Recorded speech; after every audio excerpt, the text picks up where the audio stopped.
ബഹുമാനപ്പെട്ട അധ്യാപകരെ, പ്രിയപ്പെട്ട കൂട്ടുകാരെ, ഇന്ന് ആഗസ്റ്റ് 15 ഇന്ത്യൻ സ്വാതന്ത്ര്യ ദിനം.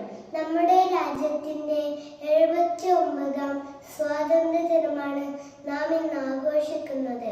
അടിമത്വത്തിന്റെ കറുത്ത ദിനങ്ങൾ അവസാനിപ്പിച്ചുകൊണ്ട് ഭാരതം സ്വാതന്ത്ര്യത്തിൽ അമൃതം നുകർന്ന ദിനം. ഓരോ ഇന്ത്യക്കാരന്റെയും അഭിമാനത്തിന്റെയും സന്തോഷത്തിന്റെയും ദിനം. സ്നേഹവും ഐക്യവുമാണ് നമ്മുടെ രാജ്യത്തിന്റെ ശക്തി. നാനാത്വത്തിൽ ഏകത്വം നിറയുന്ന ഇടങ്ങൾ ആക്കണം വിദ്യാലയങ്ങളും ക്ലാസ് മുറികളും. രാജ്യം നമുക്ക് വേണ്ടി എന്ത് ചെയ്തു എന്ന് ആലോചിക്കാതെ രാജ്യത്തിന് വേണ്ടി നാം എന്ത് ചെയ്തു എന്ന് ആലോചിക്കണം. ഇന്ത്യ നമ്മുടെ വികാരമാണ്, നമ്മുടെ ജന്മഭൂമിയാണ്, നമ്മുടെ അമ്മയാണ്.